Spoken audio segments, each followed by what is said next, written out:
اشہد ان لا الہ الا اللہ وحدہ لا شریک لہ واشہد ان محمدا عبدہ ورسولہ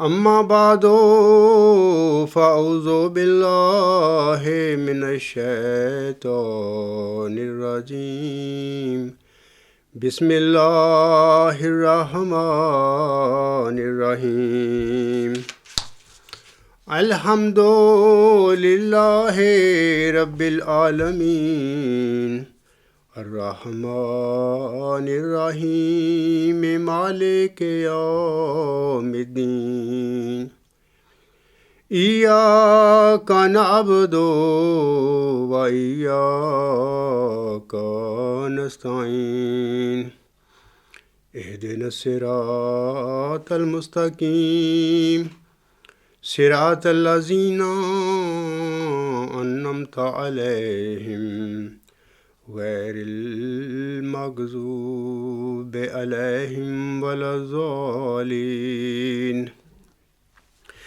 ومن یعش عن ذکر الرحمن نکیض لہ شیطانا فہو لہ قرین وَإِنَّهُمْ لَيَصُدُّونَهُمْ عَنِ السَّبِيلِ وَيَحْسَبُونَ أَنَّهُمْ مُهْتَدُونَ حَتَّى إِذَا جَاءَنَا قَالَ يَا لَيْتَ بَيْنِي وَبَيْنَكَ بعد المشرقین فبئس القرین۔ یہ سورت زخرف کی آیت نمبر 37 تا 39 ہیں۔ ان کا ترجمہ یہ ہے، اور جب کوئی رحمان کی یاد سے منہ پھیر لے اس کے لیے ہم ایک شیطان مقرر کر دیتے ہیں اور وہ اس کا ہر وقت کا ساتھی ہو جاتا ہے، اور وہ یعنی شیطان ان کو سیدھے راستے سے روکتے رہتے ہیں، مگر باوجود اس کے وہ گمان کرتے ہیں کہ وہ سیدھے راستہ پر چل رہے ہیں، مگر جب وہ ہمارے پاس آ جاتا ہے تو اس کی ساری غلط فہمیاں دور ہو جاتی ہیں، اور وہ کہنے لگتا ہے، اے کاش مجھ میں اور تجھ یعنی شیطان میں مشرق اور مغرب کا بودھ ہوتا۔ پس ثابت ہو گیا کہ وہ یعنی شیطان بہت برا ساتھی ہے۔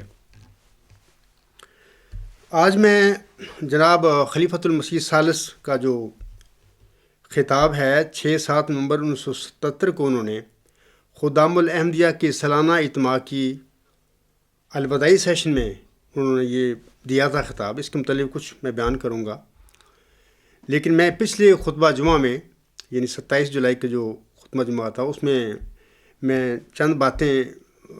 ان کی چند باتوں پر روشنی ڈالی تھی۔ ایک بات یہ ہے کہ انہوں نے کہا تھا، اس اپنے جو میں نے اقتباس انہوں نے پڑھا تھا کہ بھئی یہ جو خلافت کا سلسلہ یعنی تجدید دین میں کا سلسلہ جو عاصم کے بعد شروع ہوا، اور حضرت بانی جماعت الاسلام سے پہلے 12 خلفاء یعنی 12 مجددین آئے تھے، اور 13ویں مجدد یا خلیفہ حضرت بانی جماعت الاسلام تھے۔ یہ سلسلہ انہوں نے کہا تھا یہاں پر ختم ہو گیا، جبکہ میں نے کہا تھا کہ ختم نہیں ہوا۔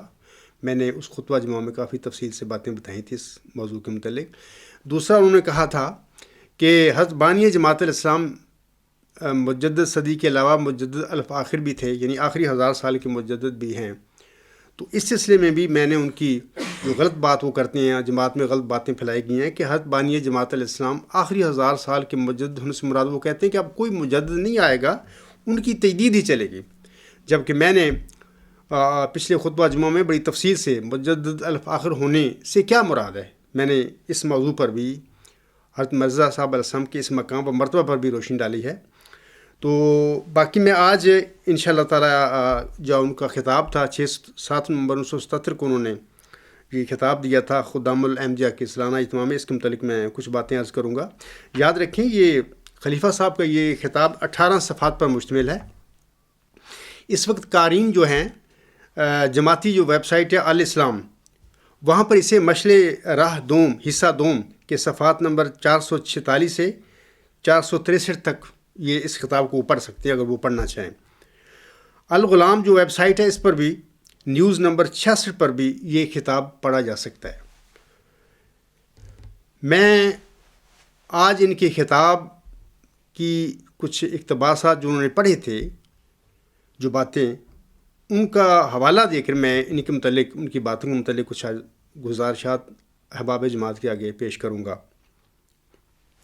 یاد رکھیں کہ یہ جو ان کا خطاب تھا 6 نومبر 1977 کا، بنیادی طور پر 2 حصوں پر مشتمل ہے۔ پہلا حصے پر انہوں نے، جس کے متعلق میں عرض کروں گا، پہلا حصہ جو ان کا ہے حدیث مجددین کے متعلق انہوں نے اپنے خیالات کا اظہار کیا ہے، یعنی اپنے گمراہ کن خیالات کا اظہار انہوں نے فرمایا ہے اس میں، اپنے اس خطاب میں۔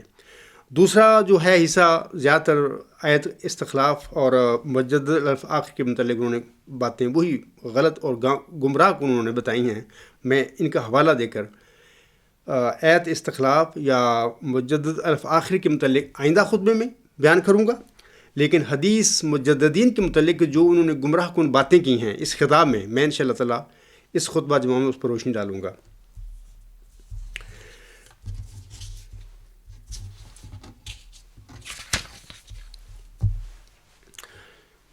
پہلی بات یاد رکھیں، حدیث مجددین کے متعلق انہوں نے اس خطبہ میں، اس خطاب میں 2 غلط کام کیے ہیں، یعنی انہوں نے 2 غلط باتیں کرنے کی کوشش کی ہے اپنی طرف سے، لوگوں کو 2 قسم کی گمراہیوں میں ڈالنے کی کوشش کی ہے۔ وہ یہ ہیں، پہلی بات یہ ہے کہ انہوں نے حدیث مجددین کو ایک موضوع یعنی جھوٹی حدیث ثابت کرنے کی یا بنانے کی کوشش کی ہے کہ یعنی یہ حدیث ہی کو موضوع ہے، یہ جھوٹی ہے۔ دوسرا جو انہوں نے کام غلط کیا ہے وہ یہ ہے کہ ایک مجدد کا مقام و جو مرتبہ ہے اس کو کم کرنے، اس کو گرانے کی کوشش کی ہے اس خطاب میں انہوں نے۔ تو میں ان کے جو خطاب کا بعض حصے جو انہوں نے فرمائے تھے ان کا میں حوالہ دے کر اب ان کے متعلق کچھ عرض کروں گا۔ خلیفہ صاحب فرماتے ہیں، قرآن کریم نے کہا ہے کہ گاہے گاہے سال میں 1 آدھ بار منافقین کو جو شیطان کا اعلیٰ کار بن جاتے ہیں جھنجھوڑتے رہنا چاہیے تاکہ وہ اپنے مقام کو پہچانیں۔ اور حدیث شریف میں یہ جو آیا ہے کہ ہر صدی کے سر پر ایسے لوگ ہوں گے جو تجدید دین کا کام کریں گے، اس کو لے کر اور باقی ہر چیز کو پسے پشت ڈال کر انہوں نے بعض لوگوں کے دماغوں میں فتنہ پیدا کرنے کی کوشش کی ہے۔ مشعل راہ حصہ 2 صفحہ 453 پہ ان کے یہ الفاظ ہیں۔ میں یہاں پر احباب جماعت سے عرض کرتا ہوں کہ دیکھیں کہ حدیث مجددین کا اگر کوئی انسان، کوئی احمدی یا مسلمان ذکر کرے اور وہ بھی اس وقت جب 1 صدی کا سر قریب آ رہا ہو، تو اس قسم کا ذکر کرنے والے یہ لوگ خواہ احمدی ہوں خواہ غیر احمدی مسلمان ہوں، تو وہ منافق کیسے بن جاتے ہیں؟ یعنی وہ منافق کہہ رہے ہیں ان کو، جو صدی کا قریب آ رہا تھا 1977، غالباً 2 سال کے بعد پھر 1979 میں صدی کا سر یعنی 15ویں صدی کا سر آ گیا تھا۔ تو 2 سال 3 سال پہلے اگر احمدی جماعت احمدیہ میں اس حدیث مجددین کا ذکر کرتے تھے اپنے ماحول میں، اپنے باہمی گفتگو میں، تو وہ منافق کیسے بن گئے؟ حضرت مرزا غلام رضا صاحب نے اپنا دعویٰ بنیادی طور پر، دعویٰ ان کا پہلا مجدد ہونے کا اسی حدیث پر تھا۔ انہوں نے اپنی کتابوں میں سینکڑوں جگہ پر اس حدیث کا ذکر فرمایا اور اس کا ٹھیک ٹھاک طریقے سے ترجمہ کیا، لفظی طور پر ترجمہ کیا۔ کیا حضرت بانی جماعت اسلام یہ سارے جو کام کیے تھے کیا وہ منافق تھے؟ نعوذ باللہ، کہ انہوں نے اس حدیث کا اتنی دفعہ اپنی کتابوں میں، لٹریچر میں ذکر کیا ہے، تو کیا وہ نعوذ باللہ من ذالک خلیفہ ثالث صاحب کی نظر میں وہ بھی منافق تھے؟ یعنی اگر یہ لوگ 1977 میں احمدی جو حدیث مجددین کا ذکر کرتے تھے اگر یہ وہ منافق تھے، تو پھر نعوذ باللہ من ذالک ان کی نظر میں، خلیفہ صاحب کی نظر میں، تو پھر حضرت بانی جماعت الاسلام بھی، جنہوں نے سینکڑوں دفعہ اس حدیث کا اپنی لٹریچر میں ذکر کیا ہے، اس کے ترجمے کیے ہیں اور اس کی اہمیت اور اس کی افادیت کو واضح کیا تھا، کیا اس کا مطلب پھر وہ بھی نعوذ باللہ پھر منافق ہی ہوں گے ان کی نظر میں؟ دوسرا یہ ہے کہ وہ کہتے ہیں حدیث مجددین کا ذکر کر کے لوگوں کے دماغوں میں فتنہ پیدا کرنے کی کوشش کی جا رہی ہے، یا اس حدیث کا جو عاصم کی طرف سے سچی ہے، جیسے میں نے آپ کو پچھلے خطبہ جمعہ میں بھی اور 6 جولائی کے خطبہ جمعہ میں بھی جو پہلا میرا تجدید دین کے متعلق پہلا خطبہ تھا، اس میں میرے بڑے واضح رنگ میں بتایا آپ لوگوں کو کہ حضرت مرزا غلام صاحب نے اس حدیث کو سچا قرار دیا ہے اور اس کی صداقت پر مہر ثابت کی ہے حکم اور عدل ہونے کی حیثیت سے۔ تو سچی حدیث کا ذکر کرنے سے کیا لوگوں کے دماغوں میں فتنہ پیدا ہوتا ہے؟ 2-3 سال پہلے صدی کا سارا آ رہا تھا 1977 میں، تو کیا اگر وہ لوگ جو احمدی اس حدیث کا ذکر کرتے تھے، کیا اس سے لوگوں کے دماغوں میں فتنہ پیدا ہونے کا سبب وجہ بن سکتی تھی؟ نہیں۔ خدا کے کلام پڑھنے سے، سچی حدیثیں پڑھنے سے لوگوں کے دماغوں میں فتنہ نہیں پیدا ہوا کرتا، بلکہ جو فتنے پیدا کیے گئے ہوں ان کا دفاع ہوتا ہے۔ یہ جو لوگ تھے جس قسم سے بیان دے رہے تھے کہ لوگوں کے دماغوں میں فتنہ پیدا کرنے کی کوشش کی جائے، بلکہ خود یہ فتنہ پیدا کر چکے تھے اور ان کو پتہ تھا کہ ہم نے غلط کام کر چکے ہیں، وہ کری ہوئے ہیں، اگر یہ لوگ ان کی اس قسم کی باتیں کریں گے تو ہمارا کیا بنے گا۔ آگے وہ فرماتے ہیں ان اللہ یبعث لہذہ الامۃ علی راس کل مئۃ سنۃ من یجدد لہا دینہا، کہ یہ ان کے میں الفاظ پڑھ رہا ہوں، یہ دوسرا میں اقتباس ان کا پیش کر رہا ہوں کہ اللہ تعالیٰ ہر صدی کے سر پر اس امت کے لیے من کھڑے کرے گا۔ وہ بریکٹ میں کہہ رہے ہیں من پر میں خاص زور دے رہا ہوں، یعنی اللہ تعالیٰ کئی لوگ ایسے پیدا کرے گا جو دین کی تجدید کریں گے اور اس کی رونق کو بڑھانے والے ہوں گے، اور اگر بدعتیں بیچ میں داخل ہوں گی تو وہ ان کو نکالیں گے اور اسلام کا نہایت صاف اور خوبصورت چہرہ ایک بار پھر دنیا کے سامنے پیش کریں گے۔ صفحہ نمبر 454 پہ یہ ان کے الفاظ ہیں۔ دیکھیں یہ جو انہوں نے ترجمہ کیا ہے نا، یہ ترجمہ غلط ترجمہ انہوں نے کیا ہے، مطلب کہ وہ ترجمے میں بولتے ہیں، وہ ترجمے میں کہے گئے ہیں کہ ہر صدی کے سر پر امت کے لیے من کھڑے کرے گا، یعنی اللہ تعالیٰ کئی لوگ ایسے پیدا کرے گا یا کھڑے کرے گا۔ یہ ترجمہ ان کا مطلب کہ وہ ترجمہ جو آخری زمانے کے مہدی و مسیح موسم اللہ تعالیٰ کی وعدہ کے مطابق اور آنسم کی خبر کے مطابق آئے تھے، اور وہ آنسم کی خبر کے مطابق حکم اور عدل بھی تھے۔ اس حکم عدل علیہ السلام نے جو اس حدیث کا ترجمہ کیا ہے کہ جناب خلیفہ صالح صاحب بالکل اس کے الٹ ترجمہ کر رہے ہیں۔ حضرت بانی جماعت علیہ السلام نے کیا ترجمہ کیا اس کا، میں پڑھ کے سناتا ہوں۔ آپ فرماتے ہیں قال رسول اللہ صلی اللہ علیہ وآلہ وسلم ان اللہ عز وجل یبعث لہذہ الامۃ علی راس کل مئۃ سنۃ من یجدد لہا دینہا، رواہ ابو داؤد، یعنی خدا ہر ایک صدی کے سر پر اس امت کے لیے ایک شخص مبعوث فرمائے گا۔ یہ ان کا ترجمہ ہے، جبکہ خلیفہ صالح صاحب فرما رہے ہیں کہ اللہ تعالیٰ ہر صدی کے سر پر اس امت کے لیے یعنی من کھڑے کرے گا۔ من پر میں خاص زور دے رہا ہوں، یعنی اللہ تعالیٰ کئی لوگ ایسے پیدا کرے گا جو دین کی تجدید کریں گے۔ یعنی بڑا زمین اور آسمان کا ترجمے میں فرق ڈال دیا گیا ہے۔ بانی جماعت جو حکم اور عدل تھا، یہ حکم عدل نہیں تھے، ان کا دعویٰ تھا کہ ہم اس کے خلیفے ہیں، اس کے جانشین ہیں۔ اب سوال یہ پیدا ہوتا ہے کہ حکم عدل تو کہہ رہا ہے کہ ہر صدی کے سر پر اس امت کے لیے ایک شخص مبعوث فرمائے گا۔ یہ روحانی خزائن جلد 22 صفحہ 200 پہ یہ حوالہ پڑھا جا سکتا ہے حضور اسلام کا۔ حضور اسلام نے اس کے علاوہ بھی جتنی جگہ پر اپنی لٹریچر میں اس حدیث کا ترجمہ کیا ہے، وہاں پہ انہوں نے من کا ترجمہ کبھی کسی جگہ پر بھی کئی لوگ نہیں کیا، بلکہ ہمیشہ انہوں نے اس امت کے لیے ایک شخص مبعوث فرمایا، ایک شخص کا واحد کا ترجمہ انہوں نے کیا ہے۔ اور یہ جناب جو خلیفہ کہتے ہیں اپنے آپ کو ثالث، بھی میں اس کا تیسرا جانشین ہوں، یہ ٹوٹل اس کے الٹ ایک ترجمہ دے رہا ہے لوگوں کو۔ دوسری بات یاد رکھیں کہ اس حدیث کا جو ترجمہ ہے، اب سوال یہ پیدا ہوتا ہے کہ خلیفہ صالح صاحب تو ترجمہ کئی لوگ کر رہا ہے، حضرت بانی جماعت علیہ السلام حکم و عدل کر رہے ہیں کہ ایک شخص ہر صدی کے سر پر اللہ تعالیٰ اس امت کے لیے ایک شخص مضبوط فرمائے گا۔ اچھا، ہم آئیں دیکھتے ہیں کہ عالم اسلام میں علماء اسلام نے اس حدیث کا کیا ترجمہ کیا ہے، کیونکہ ان کو تو نہ وہ میری طرفدار ہیں، نہ بانی جماعت صاحب کیا، نہ ان کی خلیفہ صالح صاحب کے وہ طرفدار ہیں۔ ان کا تو ترجمہ ایک الگ ہوگا، ترجمہ غیر جاندار ہوگا۔ وہ کہتے ہیں، لکھتے ہیں، ابو ہریرہ سے روایت ہے، کہا جو میں جانتا ہوں رسول اللہ صلی اللہ علیہ وآلہ وسلم سے کہ فرمایا اللہ عز و جل اس امت کے لیے ہر 100 برس بعد ایک آدمی بھیجتا ہے جو اس کے لیے اس کا دین تازہ کرتا ہے۔ یہ ان کا ترجمہ ہے، عالم اسلام کے علماء کا ترجمہ ہے، لفظ پہ ترجمہ لکھا ہوا ہے، انہوں نے لکھا ہے۔ اور یہ اگر کسی نے دیکھنا ہو حوالہ مشکاہ شریف جلد 1 اور صفحہ نمبر 71 پہ ان کو یہ لفظ بلفظ یہ میں پڑھ رہا ہوں ترجمہ، وہاں پہ وہ پڑھ لیں۔ اب سوال یہ ہے کہ خلیفہ صالح صاحب نے یہ جو تحریف کی ہے مانوی، یعنی معنوں کی تحریف کر دی ہے نا، اس کے ترجمے میں تحریف کر دی ہے۔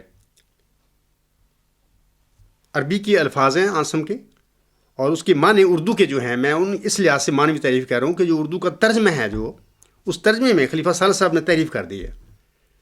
جو ترجمہ حکم العدل نے فرمایا اس میں یہی ہے کہ ہر صدی کے سر پر اللہ تعالیٰ ایک شخص کو امت کے لیے مبعوث فرمائے گا جو دین کی تجدید کرے گا۔ عالم اسلام کا بھی یہی ترجمہ ہے، وہ بھی یہی کہتے ہیں کہ ہر 100 سال کے بعد اس امت کے لیے اللہ تعالیٰ ایک آدمی بھیجتا ہے جو اس کے لیے دین کو تازہ کرتا ہے۔ وہ بھی ایک آدمی کا ترجمہ کرتے ہیں۔ تو یہ جناب کہہ رہے ہیں کہ کئی لوگ، من سے مراد کئی لوگ ہیں، آگے میں بتاتا ہوں آگے کیا کر رہے ہیں من کے ساتھ یہ لوگ۔ اچھا، سوال یہ ہے کہ یہ ترجمہ کیوں ایسا غلط کیا گیا ہے؟ ان کو کیا ضرورت تھی کہ اس ترجمہ کو غلط کرتے اور بگاڑتے؟ یعنی بانی جماعت علیہ السلام جو حکم عدل تھے، اس کے ترجمے، اس کی تعلیم سے برخلاف الٹ کے یہ کام کیوں کر رہے تھے؟ کیا کسی سچے خلیفہ کا بھی یہ کام ہوتا ہے کہ وہ ایسا کام کرے؟ اگلی میں تیسرا اقتباس ان کو پڑھتا ہوں۔ فرماتے ہیں وہ فرماتے ہیں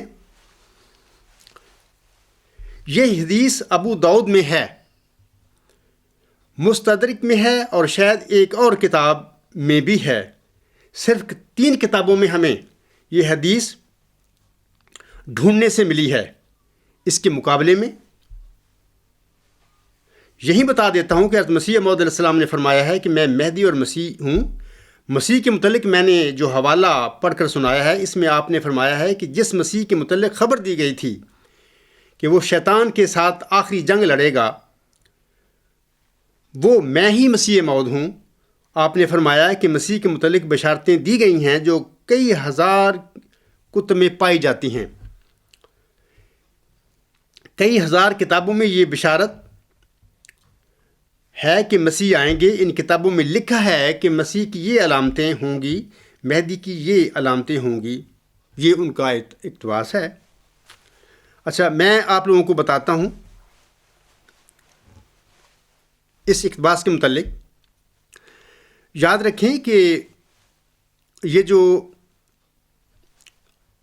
یہاں پر انہوں نے مسیح جو حدیث مجددین ہے اس کے متعلق فرما دیا کہ ہمیں ڈھونڈنے سے یہ 3 کتابوں میں صرف یہ حدیث ملی ہے، یعنی اس کا نام لیتے ہیں مستدرک اور ابو داؤد اور ایک اور کتاب کا نام لیتے ہیں، اور پھر مسیح اور مہدی کے مقابلہ کے متعلق فرماتے ہیں کہ ہزاروں کتابوں میں ان کے متعلق عاصم کی روایات ہیں، حدیثیں ہیں۔ یا دوسرے لفظوں میں کہہ دیں، وہ ثابت کرنے کی کوشش کر رہے ہیں، لوگوں کو بتانے کی کوشش کر رہے ہیں، یا میں سمجھتا ہوں گمراہ کرنے کی کوشش کر رہے ہیں کہ انہوں نے مجددین کا مقام و مرتبہ کم کرنے کے لیے حدیث مجددین اور احادیث مہدی و مسیح موعود کا باہمی مقابلہ شروع کر دیا کہ یعنی مجددین کی حدیث 1 2 3 کتابوں میں ہے، جبکہ مہدی و مسیح موعود کی جو حدیثیں ہیں وہ ہزاروں کتابوں میں بھری پڑی ہیں۔ اب سوال یہ ہے کہ یہ مقابلہ کرنے کی ان کو کیوں ضرورت پڑ رہی تھی؟ کیا ضرورت ہے؟ بشک ایک دفعہ ایک روایت ہو، اگر وہ سچی ہے تو کافی ہے۔ اگر عاصم نے ایک دفعہ بھی فرمائی ہے، اگر وہ سچی حدیث ہے اور سچی پیش گوئی ہے، کوئی ضرورت ہی نہیں ہے اس کی ہزاروں عاصم پیش گوئیوں فرماتے۔ اور اس سے مقابلے میں اگر مسیح اور مہدی علیہ السلام کے متعلق ہزاروں کتابوں میں یہ روایتیں آئی ہیں ان کی پیشگوئی کے متعلق، تو باہر مسیح اور مہدی کی دونوں کی پیشگوئی سچی ہے، ان کا کوئی فرق نہیں پڑتا ہے، کوئی ہزاروں میں ہو یا ایک پیشگوئی ہو، اس میں کوئی مقام و مرتبہ کا فرق نہیں پڑتا، وہی سچی ہیں روایتیں۔ مسیح اور مہدی کے متعلق بھی اور مجددین کے متعلق بھی جو ایک حدیث ہے، خواہ ایک کتاب میں بھی کیوں نہ آئی ہو، وہ پیش گوئی سچی ہے، کیونکہ حضرت مرزا غلام نبی السلام حق مدر ان کو سچا قرار دیتے ہیں۔ اچھا، یہ تو مجدد کا مقام و مرتبہ کم کرنے کے لیے مقابلے کر کے دکھا رہے ہیں لوگوں کو، کہ لوگوں کے ذہن میں یہ بات جائے کہ یہ حدیث مجدد ایک معمولی سی حدیث ہے، مطلب کہ اس کا کوئی اہمیت ہی نہیں ہے، اور مسیح اور مہدی کی طرف گھیر گھیر کے لا رہے ہیں لوگوں کی طرف، اور ان کا مقام و مرتبہ بلند کر رہے ہیں۔ بالکل ان کا مقام و مرتبہ بلند ہے مسیح اور مہدی کا، لیکن بنیادی طور پر وہ بھی 14ویں صدی کا مجدد ہی تھا، وہ جو مہدی اور مسیح موعود کا دعویٰ کرنے والا تھا، جو بننے والا تھا، وہ بھی بیسیکلی 14ویں صدی کا مجدد تھا، مقام و مرتبہ اس کا بلند تھا۔ لیکن اس سے کسی صدی کے مجدد کا احادیث جو ہیں مسیح اور مہدی کے متعلق زیادہ ہونے سے کسی مجدد کا مقام کم نہیں ہوتا۔ حضرت بانی جماعت علیہ السلام مجدد کی عظمت اور اس کے مفضہ کام کے بارے میں فرماتے ہیں۔ اب میں جس کے متعلق وہ پڑھ رہے ہیں، ہزارہ حدیثیں ہزارہ کتابوں میں ہیں، ان کا مقام و مرتبہ، ان کی علامتیں وہ فرما رہے ہیں، میں اب اسی کے الفاظ ایک مجدد کے متعلق آپ لوگوں کو پڑھ کر سناتا ہوں کہ انہوں نے ایک مجدد کا عظمت، مقام و مرتبہ اور اس کا مفضہ کام کیا ہوتا ہے، وہ کیا کرتا ہے دنیا میں، کہ میں پڑھ کر سناتا ہوں۔ آپ فرماتے ہیں، اب یہ بھی یاد رہے کہ وہ اسلام جس کی خوبیاں ہم بیان کر چکے ہیں وہ ایسی چیز نہیں ہے جس کے ثبوت کے لیے ہم صرف گزشتہ کا حوالہ دیں اور محض قبروں کے نشان دکھلائیں۔ اسلام مردہ مذہب نہیں تا یہ کہا جائے کہ اس کی سب برکات پیچھے رہ گئی ہیں اور آگے خاتمہ ہے۔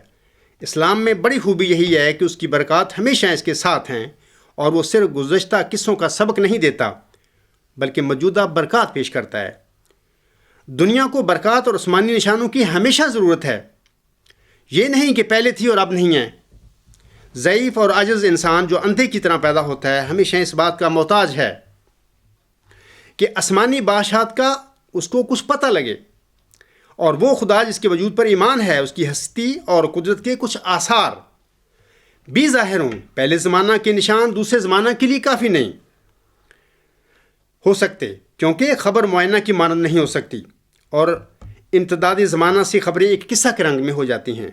ہر یک نئی صدی جو آتی ہے تو گویا ایک نئی دنیا شروع ہوتی ہے۔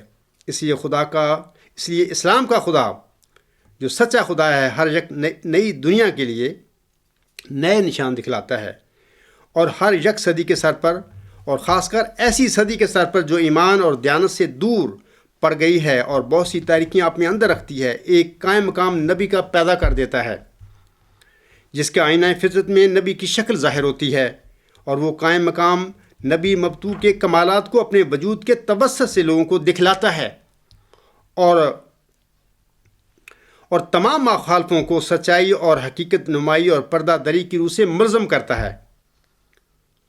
سچائی کی روح سے اس طرح کہ وہ سچے نبی پر ایمان نہ لائے، پس وہ دکھلاتا ہے کہ وہ نبی سچا تھا اور اس کی سچائی پر آسمانی نشان یہ ہیں، اور حقیقت نمائی کی روح سے اس طرح کہ وہ اس نبی مطبوع کے تمام مغلقات دین کا حل کر کے دکھلاتا ہے اور تمام شبہات اور اعتراضات کا استحصال کر دیتا ہے، اور پردہ دری کی روح سے اس طرح کہ وہ مخالفین کے تمام پردے پھاڑ دیتا ہے اور دنیا کو دکھلا دیتا ہے کہ وہ کیسے بے وقوف اور معارف دین کو نہ سمجھنے والے اور غفلت اور جہالت اور طریقے میں گرنے والے اور جناب الہی سے دور و مجہور ہیں۔ اس کمال کا آدمی ہمیشہ مکالمہ الہیہ کا خلط پا کر آتا ہے اور ذکی اور مبارک اور مستجاب دعوات ہوتا ہے، اور نہایت صفائی سے ان باتوں کو ثابت کر کے دکھلا دیتا ہے کہ خدا تعالیٰ ہے، اور وہ قادر ہے اور بصیر اور سمیع اور علیم اور مدبر بالارادہ ہے، اور در حقیقت دعائیں قبول ہوتی ہیں اور اہل اللہ سے خارق ظاہر ہوتے ہیں۔ بس صرف اتنا ہی نہیں کہ وہ آپ ہی معرفت الہیہ سے مالا مال ہے، بلکہ اس کے زمانہ میں دنیا کا ایمان عام طور پر دوسرا رنگ پکڑ لیتا ہے، اور وہ تمام خارق جن سے دنیا کے لوگ منکر تھے اور ان پر ہنستے تھے اور ان کو خلاف فلسفہ اور نیچے سمجھتے تھے، یا اگر بہت نرمی کرتے تھے تو بطور ایک قصہ اور کہانی کے ان کو مانتے تھے، اب اس کے آنے سے، اس کی عجائبات ظاہر ہونے سے نہ صرف قبول ہی کرتے ہیں بلکہ اپنی پہلی حالت پر روتے اور تاسف کرتے ہیں کہ وہ کیسی نادانی تھی جس کو ہم عقل مندی سمجھتے تھے، اور وہ کیسی بے وقوفی تھی جس کو ہم علم اور حکمت اور قانون قدرت خیال کرتے تھے۔ غرض وہ خلق اللہ پر ایک شعلہ کی طرح گرتا ہے اور سب کو کم و بیش حسب استعداد مختلفہ اپنے رنگ میں لے لیتا ہے۔ اگرچہ وہ اوائل میں آزمایا جاتا اور تکالیف میں ڈالا جاتا ہے، اور لوگ طرح طرح کے دکھ اس کو دیتے اور طرح طرح کی باتیں اس کے حق میں کہتے ہیں، اور انواع و اقسام کے طریقوں سے اس کو ستاتے اور اس کی ذلت ثابت کرنا چاہتے ہیں، لیکن چونکہ وہ برہان حق اپنے ساتھ رکھتا ہے، اس لیے آخر ان سب پر غالب آتا ہے، اور اس کی سچائی کی کرنیں بڑے زور سے دنیا میں پھیلتی ہیں۔ اور جب خدا تعالیٰ دیکھتا ہے کہ اس کی زمین اس کی صداقت پر گواہی نہیں دیتی، تب آسمان والوں کو حکم کرتا ہے کہ وہ گواہی دیں۔ سو اس کے لیے ایک روشن گواہی خارق کے رنگ میں، دعاؤں کے قبول ہونے کے رنگ میں، اور معرف و حقائق و معرف کے رنگ میں آسمان سے اترتی ہے، اور وہ گواہی بہروں اور گنگوں اور اندھوں تک پہنچتی ہے، اور بہتیرے ہیں جو اس وقت حق اور سچائی کی طرف کھینچے جاتے ہیں، مگر مبارک وہ جو پہلے سے قبول کر لیتے ہیں، کیونکہ ان کو بوجہ نیک زن اور قوت ایمان کے صدیقوں کی شان کا ایک حصہ ملتا ہے، اور یہ اس کا فضل ہے جس پر چاہے کرے۔ یہ تو ایک مجدد کی شان ہے یا اس کا مقام و مرتبہ ہے، جس کے متعلق حضرت بانی جماعت علیہ السلام نے فرمایا ہے کہ اس کی کیا شان ہوتی ہے، اس کا مفضہ کام کیا ہوتا ہے، وہ کیا کرتا ہے کہ دنیا میں۔ تو جناب خلیفہ ثالث صاحب وہ کہتے ہیں کہ نہیں، 1 2 3 حدیثوں میں بس کتابوں میں یہ حدیث ملتی ہے، باقی مہدی اور مسیح کے متعلق پیشگوئیاں ہزاروں پیشگوئیاں آسم کی اور ہزاروں کتابیں پائی جاتی ہیں۔ مقصد یہ ہے کہ وہ بڑھا رہے ہیں مہدی اور مسیح، جو کہ بیسیکلی ان کے وہ بھی مجدد صدی تھے، ان کا مقام بڑھا رہے ہیں، اور ایک مجدد کی حیثیت کو، اس کے مقام و مرتبہ کو گرا رہے ہیں۔ بہرحال اللہ تعالیٰ ان کو سمجھ دے اور ان کو ان باتوں سے، ان گمراہیوں سے باز کرے۔ میں چوتھا آگے ان کا اقتباس پڑھتا ہوں۔ وہ فرماتے ہیں، نبی اکرم صلی اللہ علیہ وسلم نے بڑے پیار سے فرمایا ہے کہ انا لاہ مہدینا، ہمارے مہدی کے لیے خدا تعالیٰ نے اس کی صداقت کے 2 نشان ایسے مقرر کیے ہیں جو ابتدائے دنیا سے آج تک کسی کی صداقت کے لیے مقرر نہیں کیے۔ اس فکرے میں بڑا پیار ہے، اور اس میں مہدی کی نمایاں اور عرفہ حیثیت بتائی گئی ہے۔ غرض حدیث کی روح سے نبی اکرم صلی اللہ علیہ وآلہ وسلم کو مہدی مسیح سے جو پیار ہے دیکھ کر آدمی حیران رہ جاتا ہے۔ یہ تو مہدی اور مسیح کی شان کے متعلق جو پیار ہے، پیار تو آسم کا صرف مہدی مسیح کے لیے تھا، مجددوں کے لیے بھی پیار تھا بہت زیادہ، کیونکہ میں آپ کو بتاتا ہوں، یہ جو دونوں حدیث ہیں، یعنی ہزاروں حدیثیں ہوں مہدی اور مسیح کے متعلق، ہزاروں کتابوں میں پائی جاتی ہوں، اس کے بالمقابل ایک حدیث ابو داؤد میں پائی جاتی ہو جس میں آسم نے ہر صدی کے سر پر ایک مجدد کے ظہور ہونے کی خبر دی ہے، بشک ایک ہی حدیث ہو اور ایک ہی کتاب میں ہو، تب بھی چونکہ یہ ایک پیش گوئی تھی اور حضرت مہدی علیہ السلام نے اس کو سچا قرار دیتا ہے، اور ایک پیش گوئی اور دوسرے اس کے مقابلے میں ہزاروں پیش گوئی سچی، اس میں کوئی فرق نہیں پڑتا، اور ایک بھی اتنی ہی اہم ہے جتنی کہ ہزاروں مہدی و مسیح متعلق پیش گوئیاں ہیں، کیونکہ یہ دونوں قسم کی پیش گوئیاں ایک ہی مبارک منہ سے نکلی ہیں، یعنی حضرت محمد مصطفیٰ صلی اللہ علیہ وسلم کے منہ سے، مبارک منہ سے یہ نکلی ہوئی باتیں ہیں۔ وہ کہتے ہیں مہدی و مسیح موعود کی حدیث بہت پیاری ہیں، آدمی حیران ہو جاتا ہے۔ یا میرا سوال یہ ہے کہ حضرت مہدی و مسیح موعود صاحب نے اپنی زندگی میں ہزاروں دفعہ اس حدیث مجددین کا ذکر کیا تھا، اپنی لٹریچر میں سینکڑوں دفعہ انہوں نے لکھا ہے، اور بڑا زور دے کے لکھا ہے امت کو کہ یہ سچی حدیث ہے۔ اب سوال یہ ہے کہ ان کے تیسرے خلیفہ کو جو بنے پھرتے تھے، خلیفہ ثالث صاحب، ان کو یہ حدیث زہر کیوں لگنی شروع ہو گئی؟ کیونکہ وہ سچی حدیث ہے، آسم کے منہ سے نکلی ہے، جس کے منہ سے مسیح اور مہدی کی حدیثیں نکلی تھیں اسی کے منہ سے یہ حدیث نکلی ہے۔ یہ حدیث ان کو زہر کیوں لگ رہی تھی؟ لگ اس لیے رہی تھی کہ ان کو پتہ تھا کہ جو ہم کر چکے ہیں کام، غلط کام کرتے پھر رہے ہیں، یہ حدیث کا پردہ دری کرنے والی ہے۔ میں 5واں ان کا اقتباس پڑھ کے سناتا ہوں آپ لوگوں کو۔ وہ کہتے ہیں، جیسا کہ میں پہلے بتا چکا ہوں، ہر صدی پر مجدد آنے کی جو حدیث ہے وہ حدیث کی صرف 2 کتابوں میں ہے، 2-3 کتابوں میں ہے، مگر کسی حدیث کی کتاب میں مجھے کوئی ایسی حدیث نہیں ملی جس میں یہ کہا گیا ہو کہ مجدد کی علامت یہ ہے یا اس کے لیے یہ نشان ظاہر کیا جائے گا۔ کسی ایک جگہ بھی نبی اکرم صلی اللہ علیہ وسلم نے ایسا نہیں فرمایا، اور نہ قرآن کریم میں اس کا ذکر آیا ہے۔ دیکھو یہ کیا کہہ رہے ہیں، میں نے جب اس حدیث پر غور کیا تو مجھے معلوم ہوا کہ اس حدیث میں یہ ہے ہی نہیں کہ ہر صدی کے سر پر مجدد آئے گا. یہ آپ پڑھیں ان کا، یہ جو میں نے آپ کو ریفرنس دیا ہے، یہ ویب سائٹ پہ پڑھیں، الغلام.com پڑھ سکتے ہیں، الاسلام پہ بھی پڑھ سکتے ہیں. یہ لفظ ان کے، یہ صفحہ نمبر 455 کی وہ باتیں کر رہے ہیں. وہ کہہ رہے ہیں کہ مجھے معلوم ہوا کہ اس حدیث میں یہ ہے ہی نہیں کہ ہر صدی کے سر پر مجدد آئے گا. اس حدیث میں تو یہ ہے کہ ہر صدی کے سر پر من آئے گا، یعنی ایسے نائب رسول صلی اللہ علیہ وسلم آئیں گے جو تجدید دین کا کام کریں گے. من کے معنی عربی لغت کے لحاظ سے ایک کے بھی ہیں، دو کے بھی ہیں اور کثرت کے بھی ہیں. پس اگر کثرت کے معنی لیے جائیں تو یہ معنی ہوں گے کہ ہر صدی کے سر پر کثرت سے ایسے لوگ موجود ہوں گے، یعنی آسم کے خلفاء اور اخیار و ابرار جو دین اسلام کی خدمت میں لگے ہوں گے. اس میں کسی ایک شخص واحد کا کوئی ذکر نہیں ہے. میں آپ کو بتا چکا ہوں، پہلے دے چکا ہوں حوالہ کہ حضرت مہدی مسیح موعود حکم و عدل نے اس حدیث کا جو ترجمہ کیا اس میں انہوں نے ایک شخص کی بات کی ہے. اپنی سینکڑوں جگہ انہوں نے اپنے لٹریچر میں لکھا ہوا ہے، وہاں پہ لوگ دیکھ سکتے ہیں. امت مسلمہ کے علماء جو ہیں عالم اسلام کے، جو مخالف ہیں ہمارے، انہوں نے جو اس حدیث کا ترجمہ کیا اس میں بھی وہ یہی ترجمہ کرتے ہیں.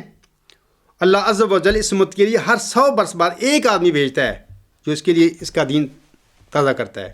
جناب خلیفہ ثالث صاحب جو بنے پھرتے تھے خلیفہ ثالث حکم و عدل کے، وہ ٹوٹلی کہہ رہے ہیں کہ میں ایک کا تو ذکر ہی نہیں. میں آپ لوگوں کو بتاتا ہوں کہ یہ جو کہتے ہیں نا،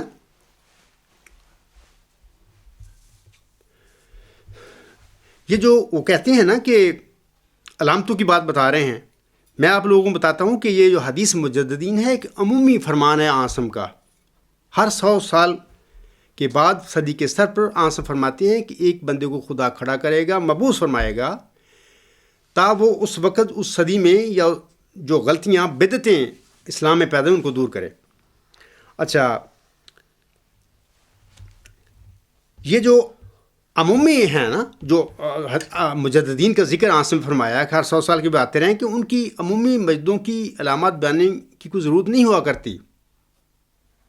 ہاں، اگر ان عمومی مجددین کے سلسلے میں بعض مجددین اگر وہ موجود تھے، جیسا کہ میں پہلے خطبہ میں ذکر کر چکا ہوں 27 جولائی کو، کہ آسم میں فرمایا ہے کہ وہ امت کیسے ہلاک ہو سکتی ہے جس کے اول میں درمیان میں مہدی اور آخر پہ مسیح عیسیٰ ابن مریم ہوگی.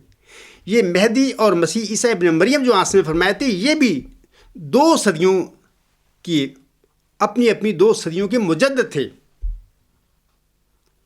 اور چونکہ ان کا مقام و مرتبہ عام عمومی مجددین سے تھوڑا سا ہٹ کے تھا، ایک مہدی تھا اللہ کی طرف سے بنایا جانے والا، اور مسیح موعود بھی تھا وہ، اور ایک مسیح عیسیٰ ابن مریم ہیں جس کا آخر پہ ذکر فرمایا، وہ بھی اپنی صدی کا مجدد ہے.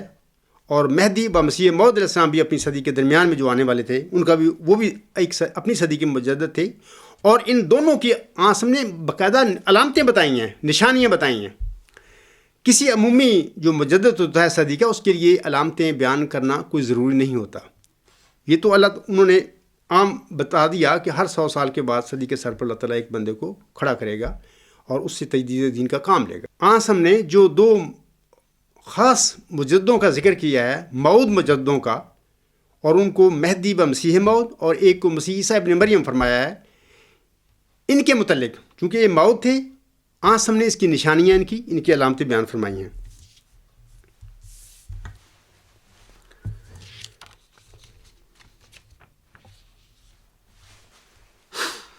اچھا، یہ بھی آپ رکھیں کہ یہ جو میں نے حوالہ پڑھا ہے وہ لکھتے ہیں، وہ کہتے ہیں کہ مجھے معلوم ہوا کہ اس حدیث میں یہ ہے ہی نہیں کہ ہر صدی کے سر پر مجدد آئے گا. دیکھو، اگر دیکھیں ہم اس کو کہ وہ دراصل قرآن کریم میں سے اگر وہ ہم دیکھیں تو وہ کہتے ہیں کہ اس کا قرآن کریم میں ذکر ہی نہیں ہے، اور ذکر ہی نہیں ہے کہ صدی کے سر پر مجدد آئے گا. جبکہ حضرت مہدی و مسیح موعود حکم و عدل سورۃ الحجر کی آیت نمبر 10 کو، جس کا میں 6 جولائی کے خطبہ جمعہ میں تفصیل سے بیان کر چکا ہوں، ان کے اقتباسات دے چکا ہوں، 9 یا 8 اقتباسات میں دیے ہیں کہ انہوں نے بڑی تفصیل سے فرمایا ہے کہ یہ حدیث جو مجددین ہے، یہ اس کی بنیاد جو ہے سورۃ الحجر کی آیت نمبر 10 ہے. اس کو انہوں نے سورۃ حجر کی آیت نمبر 10 کو انہوں نے اس حدیث مجددین کی بنیاد قرار دیا ہے، جبکہ جناب خلیفہ ثالث صاحب فرما رہے ہیں کہ قرآن میں اس کا ذکر ہی نہیں ملتا، یعنی اس کا ذکر ہی کوئی نہیں ہے. چھٹا ان کا میں ایک بات پڑھتا ہوں. لسان العرب اور مفردات امام راغب کے حوالہ سے من کے معنی کرتے ہوئے فرماتے ہیں. یعنی کون؟ یعنی خلیفہ ثالث صاحب. وہ لکھتے ہیں ان معنوں کی روح سے حدیث کا یہ مطلب ہوگا کہ ہر صدی کے سر پر ایسے مرد بھی ہوں گے، نیز خدا تعالیٰ کی درگاہ میں پہنچی ہوئی ایسی مستورات بھی ہوں گی.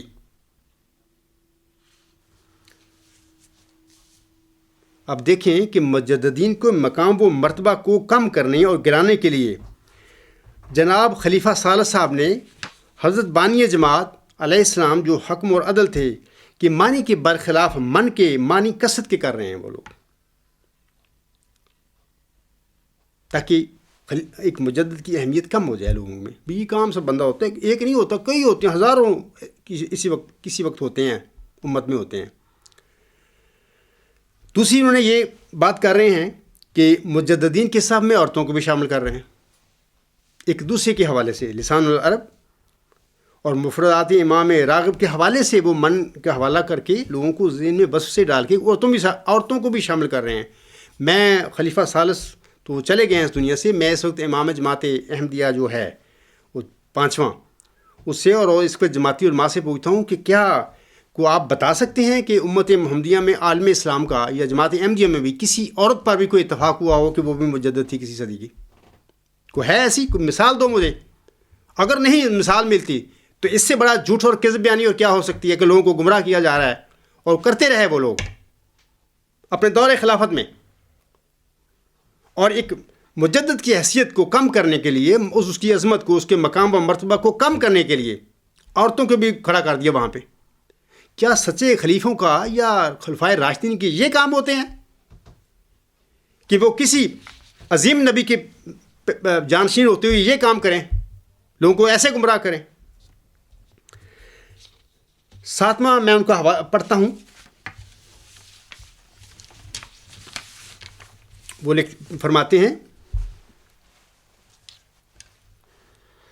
جب ہم پہلے بزرگ محققین اور اولیاء اللہ کے اقوال کو دیکھتے ہیں تو نظر آتا ہے کہ انہوں نے بھی من کے وہی معنی کیے ہیں جو میں اوپر بتا چکا ہوں.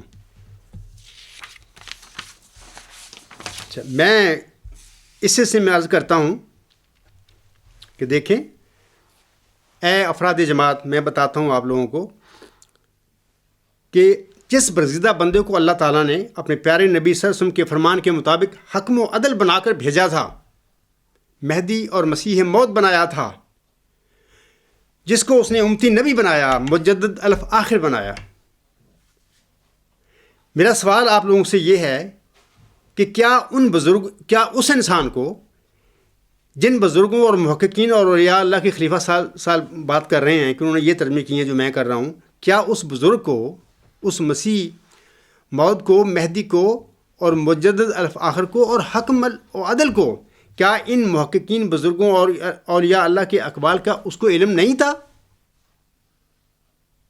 یقیناً تھا اس کو بھی، لیکن اس کے باوجود اس نے یہ ترجمہ حدیث کا کیا وہ سچا کیا ہے، کیونکہ وہ فرماتے ہیں کہ اللہ تعالیٰ ہر صدی کے سر پر ایک آدمی کو مبعوث فرماتا ہے تاکہ وہ تجدید دین کرے اس کے لیے، اور عالم اسلام کا بھی یہ ترجمہ ہے. تو یہ دیکھو کہ کتنا جھوٹ بول رہے ہیں اور حوالے دیتے ہیں بزرگوں کے، محققین کے، اولیاء اللہ کے برخلاف حضرت بانی جماعت الاسلام کے تراجم کے، اور اس کا بھی لحاظ نہیں کیا کہ میں صرف اس کا خلیفہ نہیں ہوں ثالث، بلکہ میں اس کا پوتا بھی ہوں، میرا وہ دادا تھا. کوئی لحاظ نہیں کہ اس بات کا کیا کہ میں کیا کر رہا ہوں، کہ میں اپنے محترم دادا جس کو اللہ تعالیٰ نے امتی نبی بنایا تھا کہ میں اس کی تعلیم، اس کے تراجم کے خلاف میں کیوں باتیں کر رہا ہوں. کوئی شرم نہیں آئی ان لوگوں کو. لیکن اس کے باوجود انہوں نے حضرت مسیح موعود السلام نے ان کے جو کیے ترجمے ہیں جو من کی کثرت کر رہے ہیں، اس کے خلاف حضور السلام نے ہمیشہ ایک من سے لیا ہے، ترجمہ کیا ہے. ایک آدمی.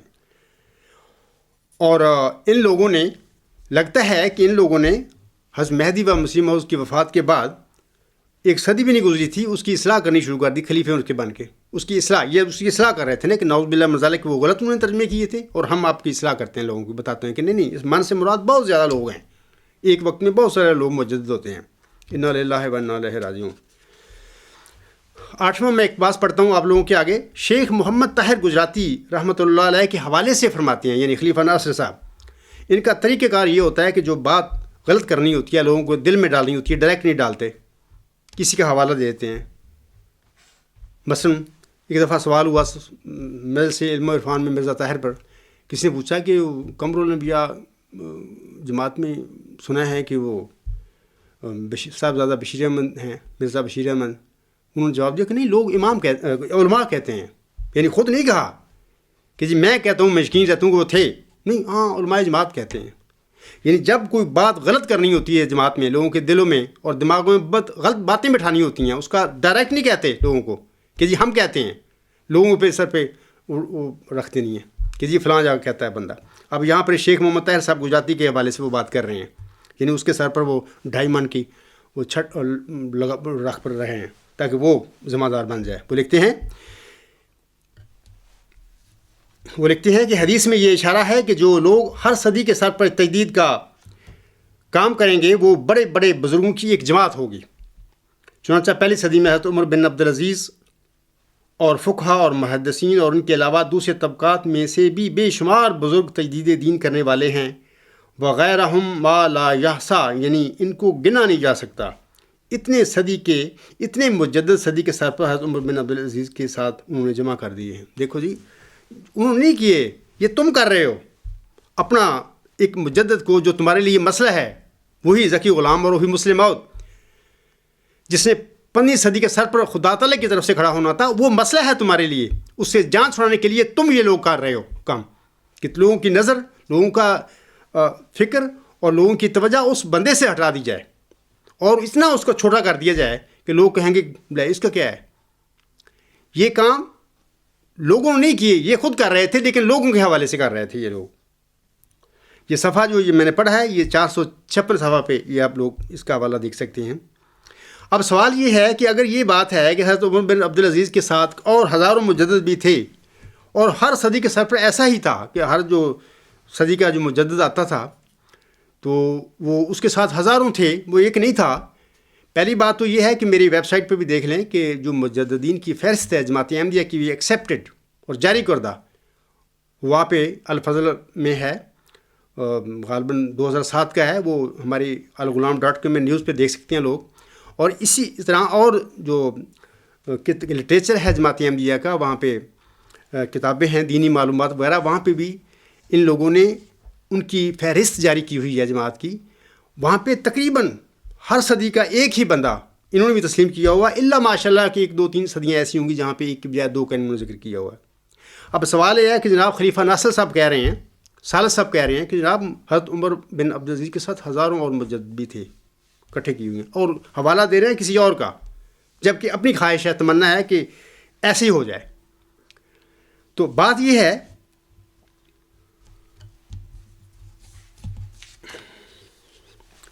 اگر ہر صدی کے سر پر یہ تسلیم کر لیا جائے کہ حضرت عمر بن عبدالعزیز کے ساتھ بھی ہزاروں مجدد تھے اور اس طرح 12 صدیاں میرا صاحب علیہ السلام کے سے پہلے گزری ان میں بھی ایسے ہی مجددوں کا ذکر تھا, تو پھر حضرت بانی جماعت کا دعویٰ بھی مشکوک ہو جائے گا کہ کیا مجدد تھے وہ, اس کی حیثیت کیا تھی پھر, کیونکہ اس کے ساتھ بھی ہزاروں لوگ ہوں گے اسلام میں, ان کا بھی مقام و مرتبہ مجددوں والا ہوگا. اس کی تخصیص پھر ان کی کیا رہ گئی تھی کہ یعنی اپنے جھوٹے کاموں کو چھپانے کے لیے, اپنے غلط باتوں کو منوانے کے لیے حضرت بانی جماعت الاسلام جو ان کا دادا تھا رشتے میں, ان کی صداقت کی پرواہ نہیں کی, ان پر بھی حملہ کر دیا. یہ ان پر حملہ کر رہے ہیں ایک لحاظ سے, کیونکہ ان کی سچائی کو بھی داغدار کر رہے ہیں. آگے میں 9واں پڑھتا ہوں ان کا اقتباس کا.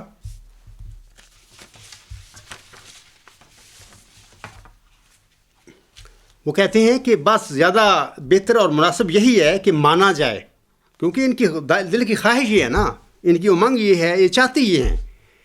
بس زیادہ بہتر اور مناسب یہی ہے کہ مانا جائے کہ اس حدیث میں ہر صدی کے سر پر ایسے بزرگوں کی ایک جماعت موجود ہونے کی طرف اشارہ ہے جو لوگوں کے لیے دین کو تازہ کریں گے اور تمام دنیا میں اس کی حفاظت کریں گے۔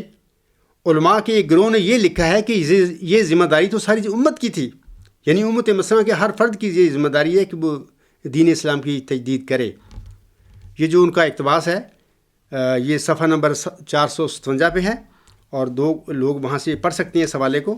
مسئلہ یہ ہے کہ یہاں پر وہ حضرت بانی جماعت اسلام کے جو ترجمہ کیا ہوا ہے اس حدیث کا، اس کے بالکل الٹ اور برخلاف انہوں نے ایک کہا ہے کہ ہر صدی کے سر پر اللہ تعالیٰ ایک بندے کو کھڑا کرے گا امت میں جو اس کے لیے دین کی تجدید کرے گا، غلط باتوں کو ٹھیک کرے گا۔ وہ کہہ رہے ہیں کہ نہیں، عالم اسلام کی پورا عالم اسلام یہ ہر بندے مجدد ہے۔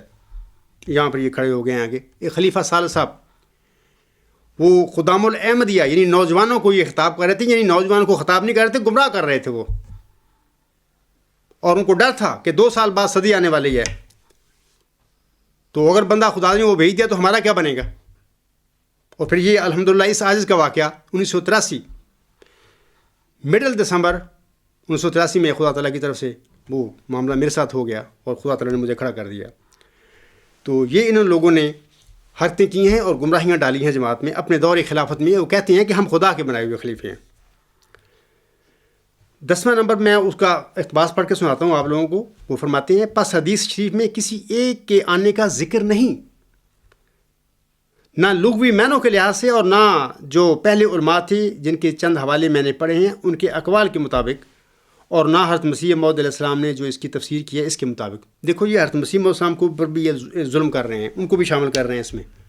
علماء نے کیے ہوں گے اپنے فہم کے مطابق، اگر کی ہیں کسی نے تو کیا ایک سچی حدیث جو حضرت بانی جماعت اسلام نے جس کا یہ ترجمہ کیا ہے کہ ہر صدی کے سر پر ایک بندہ اللہ تعالیٰ مبعوث کرے گا، لاکھوں علماء نے بھی اگر امت محمدیہ میں اس کے یہ معنی کیوں کہ زیادہ بزرگ ہوں گے ان کی کوئی حیثیت نہیں رہ جاتی حکم و عدل کے مقابلے میں۔ اور عجیب بات ہے کہ یہ حکم و عدل کو بھی یہ اس کی طرف بھی یہ جھوٹ منسوب کر رہے ہیں۔ وہ کہتے ہیں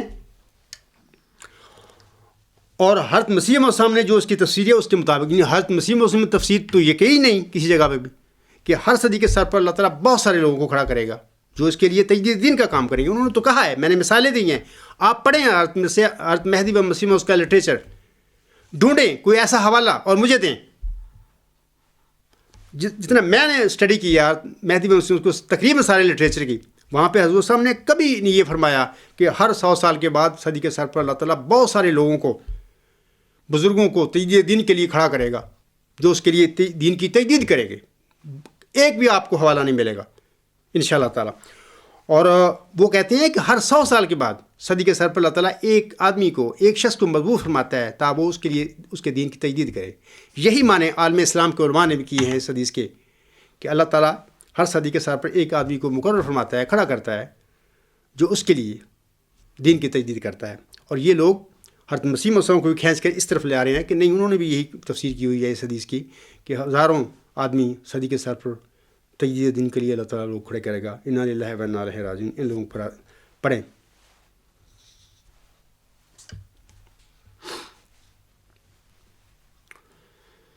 11واں میں پڑھتا ہوں ان کا اقتباس جو انہوں نے لکھا ہے۔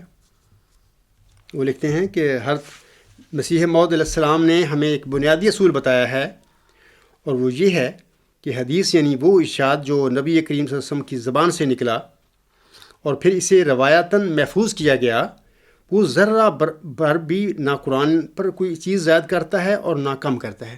بالکل ٹھیک بات ہے۔ اس اصول کو تم اچھی طرح سے سمجھ لو اور ذہن میں رکھو۔ بالکل رکھنا چاہیے ذہن میں اور سمجھنا بھی چاہیے۔ اب ہم قرآن کریم کو دیکھتے ہیں تو اس کے شروع سے آخر تک گویا سارے قرآن میں تجدید دین یا مجدد کا کوئی لفظ نہیں ملتا۔ دیکھو یہ کس طریقے سے لوگوں کو یہ گمراہ کرتے رہے ہیں۔ یہ خلیفے تھے، یہ حضرت مرزا غلام صاحب کی یہ جانشین تھے یا؟ جبکہ میں نے 6 جولائی کا جو خطبہ جمعہ دیا ہے اور اس جمعہ میں نے یہ تجدید دین کا جو سلسلہ اس کے متعلق خطبات کا سلسلہ شروع کیا، اس کو لوگ پڑھ لیں۔ میں نے حضور صاحب کے صرف 18-19 کے قریب حوالے پڑھے ہیں جس میں حضور صاحب نے بار بار فرمایا ہے کہ یہ جو حدیث ہے مجدد دین کی، اس کی بنیاد سورۃ الحجر کی آیت نمبر 10، انا نحن نزلنا الذکر و انا لہ لحافظون، یہ بنیاد ہے اس کی. اور میں نے صرف 18 پڑھے ہوں گے، آپ کو سنائے ہوں گے، جبکہ حضور صاحب کی لٹریچر میں سینکڑوں ایسے اقتباسات موجود ہیں. یہ ان کا پوتا تھا، وہ کہتا تھا میں اس کا خلیفہ ثالث ہوں. کیا اس کو جو اس گھر میں پیدا ہوا تھا، ساری زندگی کتابوں کو دیکھا اس نے اور پڑھا لکھا تھا، حافظ قرآن بھی تھا. یہ حافظ قرآن تھے، یہ جھوٹ بولتے تھے. یہ ایسے حافظ قرآن ہوتے ہیں. کیا اس کو وہ حوالے نظر نہیں آئے جو سینکڑوں کی تعداد میں حضور صاحب کی لٹریچر میں موجود ہیں، جس میں حضور صاحب نے فرمایا ہے کہ اس حدیث مجددین کی بنیاد سورۃ الحجر کی آیت نمبر 10 ہے. اور وہ کہتے ہیں، اب ہم قرآن کو دیکھتے ہیں کہ تو اس کے شروع سے آخر تک گویا سارے قرآن میں تجدید دین یا مجدد کا کوئی لفظ نہیں ملتا. انا للہ و انا الیہ راجعون اس قسم کے حافظوں پر پڑھے اور اس قسم کے خلیفوں پر پڑھے. جب اس قسم کے خلیفے بن جاتا کرتے ہیں، امت میں کیا ہوا تماشا؟ خلفائے راشدین کے بعد اس قسم کے یہ خلیفے بنے ہوئے تھے. یزید اس قسم کا خلیفہ تھا. وہ کیا کر رہا تھا؟ اس نے کیا کیا تھا؟ کربلا میں کیا کیا تھا اس نے؟ وہ کہتا تھا میں خلیفۃ رسول ہوں. یہ خلیفے کیا کر رہے ہیں 1914 کے بعد آ کر؟ یہ انہوں نے کیا کیا جماعت میں؟ یہ کیا کرتے پھر رہے ہیں؟ بانی جماعت الاسلام حکم و عدل کچھ کہہ رہے ہیں، کچھ فرما رہے ہیں. اور یہ لوگ جو کہتے ہیں کہ ہم اس سے خلیفے ہیں، بلکہ اس کے کیا ہم نے خدا کو بنائے ہوئے ہم خلیفے ہیں، یہ کیا کرتے پھر رہے ہیں؟ سراسر جھوٹ، ٹوٹلی انحراف اور ارتداد حضرت بانی جماعت الاسلام کی تعلیم سے.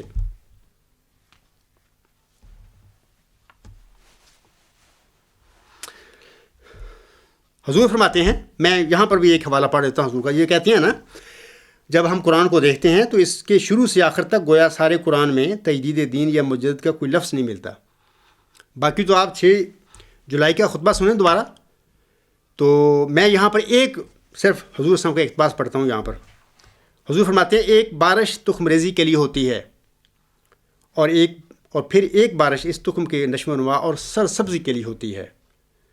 اس طرح پر نبوت کی بارش تخم ریزی کے لیے ہوتی ہے، اور محدثین اور مجددین کی بارش جو انا نحن نزلنا الذکر و انا لہ لحافظون کے ضمن میں داخل ہیں، اس تخم کے برابر کرنے اور نشو و نما دینے کے لیے.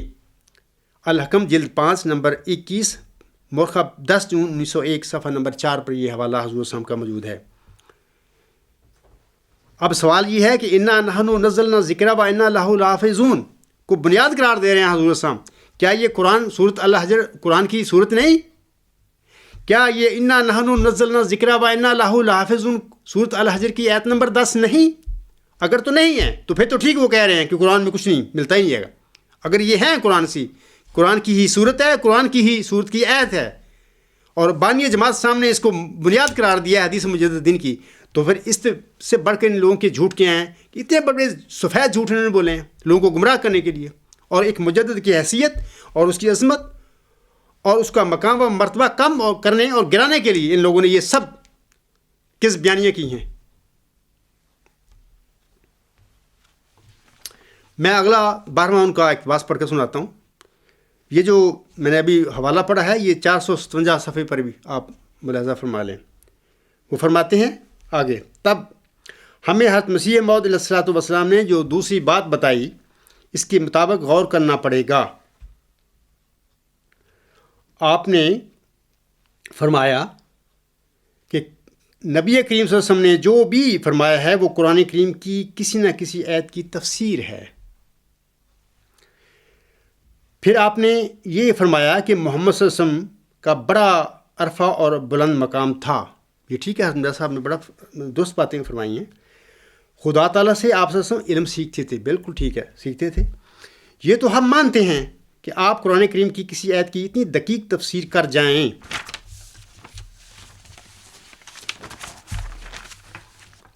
کہ عام آدمی کے دماغ کو اس کے ماخذ کا پتہ نہ لگے اور سمجھ میں نہ آئے کہ یہ کس آیت کی تفسیر ہے.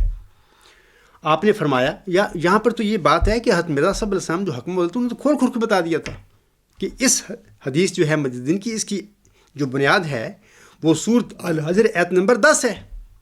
اگر کسی کو نہیں پتہ لگا، عام احمدی سمپل آدمی جس نے کتابیں نہیں پڑھیں، جو وہ لکھنا پڑھنا نہیں جانتا، اس کے لیے ہم کہہ سکتے ہیں اس کو پتہ نہیں ہوگا. یہ جو حافظ یہ قرآن تھے، تیسرے خلیفہ بنے ہوئے تھے اور اس کے پوتے بھی تھے اور ایک اس کے گھر میں پیدا ہوئے تھے. ساری زندگی ان کی کتابوں میں گزری، کیا ان کو ہی نہیں پتا تھا اس بات کا کہ حدیث مجددین کا منبع اور چشمہ حضرت بانی جماعت الاسلام حکم عدل نے سورۃ الحجر کی آیت نمبر 10 انا نحن نزلنا الذکر و انا لہ لحافظون کو قرار دیا ہے؟ کیا ان کو بھی نہیں یہ نظر نہیں آیا تھا؟ اگر آیا تھا ضرور آیا ہوگا، یہ جھوٹ بول رہے ہیں۔ آپ نے فرمایا، آگے لکھتے ہیں، فرماتے ہیں آپ نے فرمایا کسی کو سمجھ آئے یا نہ آئے مگر یہ نہیں ہو سکتا کہ وہ قرآن کریم کی کسی آیت کی تفسیر نہ ہو۔ اب یہ انکار بھی کر رہے ہیں کہ وہ نہیں قرآن سے، اقرار بھی کر رہے ہیں کیونکہ آنسم کا مقابلہ کرنے کی ضرورت نہیں ہے ان میں کہ ہم اس کا اعلانیہ اس کا مقابلہ کر کے بیٹھ جائیں، ڈرتے بھی ہیں اندر سے۔ یہاں پہ کہہ رہے ہیں کہ مگر یہ نہیں ہو سکتا کہ وہ قرآن کریم کی کسی آیت کی تفسیر نہ ہو۔ اگر تجدید دین والی یہ حدیث درست ہے، فرماتے ہیں آگے بریکٹ میں کہتے ہیں ہے، اور ہے یہ درست، ان کو پتہ ہے نا، اس کے دل میں چور تھا، ان کو پتہ ہے کہ یہ درست ہے، لیکن چونکہ وہ اگر وہ درست ہو تو ان کا کام خراب ہوتا ہے، وہ بندہ سر پہ کھڑا آگے 15ویں صدی ہجری کا تو سر کھڑا آ کہ وہ آنے والا ہے، تو یہ سمجھتے ہیں کہ ہم کیا کریں گے،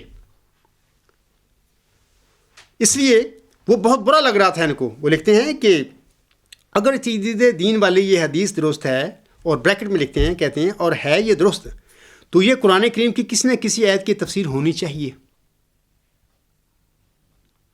اور اگر یہ قرآن کریم کی کسی آیت کی تفسیر، کسی آیت کی بھی تفسیر نہیں، تو پھر اس کو ہم یہ کہیں گے کہ یہ حدیث صحیح نہیں، کسی راوی نے کہیں سے غلط بات اٹھا لی اور آگے بیان کر دی، انا للہ و انا الیہ راجعون۔ یہ لوگ تھے جن کا یہ دعویٰ، آج تک یہ دعویٰ کر رہے ہیں کہ جی خلیفہ کے ہوتے مجدد کی کیا ضرورت ہے، کیونکہ مجدد نے آ کے تو وہ کام کرنے ہیں جو اللہ تعالیٰ نے اس سے کروانے ہیں، ٹھیک سچے کام کرنے ہیں، اسے تو عاصم کی، اللہ تعالیٰ کی اور عاصم کی، حضرت مہدی و مسیح وسلم کی پیروی کرنی ہے، ان کی تعلیمات کو دوبارہ قائم کرنا ہے۔ اور یہ لوگ جو کہتے ہیں کہ کسی خلیفہ کے ہوتے مجدد کی کیا ضرورت ہے، یہ حضرت بانی جماعت الاسلام اور عاصم کے کلام کی اور اللہ تعالیٰ کے کلام کی دھجیاں اڑا کے بیٹھے ہوئے ہیں۔ یہ میں ان کے حوالے اور اقتباس پڑھ رہا ہوں، یہ آپ پڑھیں ان کا یہ خطبہ 6 نومبر 1977 کا یہ خطاب جو خدا ملیحمدی کے الوداعی سیشن میں نے دیا تھا، علیہ السلام سے بھی پڑھ سکتے ہیں، اور الغلام.com پہ نیوز نمبر 66 پر یہ ان کا یہ خطاب آپ دیکھ سکتے ہیں، یہ جو الفاظ میں پڑھ رہا ہوں وہاں پہ چیک کر سکتے ہیں کہ یہ لوگ کہہ رہے ہیں۔ اس کے بعد یہ کہتے ہیں، ان کا دعویٰ ہے کہ خلیفہ کو ہوتے ہوئے کیا مجدد کی کیا ضرورت ہے، کیونکہ یہ جو تمہارے کارنامے ہیں یہ تم جھوٹ بول رہے ہو، لوگوں کو گمراہ کر رہے ہو۔ کیا آپ سمجھتے ہیں کہ آپ کی ان گمراہی کو دور کرنے والا کوئی نہ خدا تعالیٰ بھیجے؟ کیا تم لوگ تھے، کیا تم خلیفے ہو؟ حضرت مہدی و مسیح موسم حکم عدل کی روح کیا سوچ رہی ہوگی اس وقت اگلی جہان میں؟ محمد عرب السلام کی روح کیا سوچ رہی ہوگی؟ کیا یہ میرے یہ خلیفے ہیں؟ یہ وہ خلیفے ہیں جن کے متعلق آنس میں فرمایا تھا کہ وہ امت کیسے ہلاک ہو سکتی ہے جس کے اول میں اور درمیان میں مہدی اور آخر میں مسیح عیسیٰ ابن مریم ہوں گے، اور اس کے درمیان ایک جماعت ہوگی، کجرو جماعت ہوگی۔ میرا اس سے کوئی تعلق نہیں، نہ ان کا میرے ساتھ کوئی تعلق ہے۔ یہ وہ کجرو لوگ ہیں، یہ وہ کجرو جماعت ہے، یہ وہ اس کجرو جماعت کے خلیفے بنے پھرتے ہیں، کہتے ہیں ہم مسیح موعود کے خلیفے ہیں۔ یہ جو کام کر رہے ہیں ان کا محمد عرب السلام سے یا حضرت مرزا صاحب علیہ السلام سے کیا تعلق ہو سکتا ہے؟ کوئی تعلق نہیں ان کا۔ آگے میں پھر آپ کو پھر یہاں پر میں جو کہہ رہی ہیں نا کہ اس کا کوئی راوی نے اٹھا لی ہوگی غلط بات، پھر میں پڑھتا ہوں کہ اگر یہ قرآن کریم کی کسی آیت کی بھی تفسیر نہیں تو پھر اس کو ہم یہ کہیں گے کہ یہ حدیث صحیح نہیں، کسی راوی نے کہیں سے غلط بات اٹھا لی اور آگے بیان کر دی۔ یہ جو حوالہ ہے یہ صفحہ نمبر 458 پہ آپ پڑھ سکتے ہیں۔ تو میں یہاں پر حضور اسلام کی دو جو اقتباس ہیں مختصر سے میں پڑھ کر سناتا ہوں کہ ان لوگوں کو یہ بھی شرم نہیں آئی کہ ہم لوگ کیا کر رہے ہیں۔ حضور اسلام فرماتے ہیں جاننا چاہیے کہ اگرچہ عام طور پر رسول اللہ صلی اللہ علیہ وآلہ وسلم کی طرف سے یہ حدیث صحیح ثابت ہو چکی ہے کہ خدا تعالیٰ اس امت کی اصلاح کے لیے ہر ایک صدی پر ایسا مجدد مبعوث کرتا رہے گا جو اس کے دین کو نیا کرے گا۔ روحانی خزائن جلد 4 صفحہ 378، یہاں پر دیکھ لیں، ہر صدی کے ساتھ پر انہوں نے فرمایا ہے کہ ایک ایسا مجدد مبعوث کرے گا، ایک کہا ہے انہوں نے، اور یہ فرما دیا کہ حدیث صحیح ثابت ہو چکی ہے۔ اس میں کوئی شک والے یہ حکم و عدل کے الفاظ ہیں. کیا حکم و عدل صحیح تھا یا یہ ان کو خلیفے بنے پھرتے ہیں یہ صحیح ہیں؟ کیونکہ ان کی باتوں میں زمین اور آسمان کا فرق ہے. آگے حضور صلی اللہ علیہ وسلم فرماتے ہیں اول وہ پیش گوئی رسول اللہ صلی اللہ علیہ وآلہ وسلم جو تواتر مانوی تک پہنچ گئی ہے، جس کا مطلب یہ ہے کہ خدا تعالیٰ نے وعدہ فرمایا ہے کہ ہر یک صدی کے سر پر ایسے شخص کو مبعوث کرے گا جو دین کو پھر تازہ کرے گا اور اس کی کمزوریوں کو دور کر کے پھر اپنی اصلی طاقت اور قوت پر اس کو لے آوے گا. روحانی خزائن جلد 5 صفحہ 340. اب دیکھیں کہ حضور سامنے 3 باتیں یہاں پہ ہیں. ہر صدی کے سر پر حضور نے فرمایا. پھر دوسرا ایک ایسے آدمی شخص کو مبعوث فرمائے گا. ایک کو فرمایا، کثرت کی بات نہیں کی حضور نے، من کا معنی یہ کثرت کرتے پھر رہے ہیں. ایک شخص ایسے شخص کو مبعوث فرمائے گا. 2 تیسرا حضور نے فرمایا اس حدیث کے متعلق یہ تواتر مانوی تک پہنچ گئی ہے. اس کا مطلب کیا ہے تواتر مانوی کا؟ ہم شاید لوگوں کو پتہ نہ ہو. تواتر مانوی تک پہنچ گئی تو مطلب یہ ہے کہ اس حدیث نے مسلسل ہر صدی کے سر پر سچا ثابت ہو کر اپنی صداقت پر گواہی کر دی ہے. اس کا معنی یہ ہے تواتر مانوی تک پہنچ گئی ہے، یعنی مسلسل پے در پے ہر صدی کے سر پر عاصم کے بعد ایک بندہ اللہ نے کھڑا کیا اور اس نے یہ کام کیا تجدید کا. یہ کام ہو کر یہ حدیث حضرت مرزا صاحب سے پہلے 12 ایسے بزرگ آئے تھے، مجدد آئے تھے جنہوں نے یہ کام کیے تھے. حضور اسلام 13ویں تھے،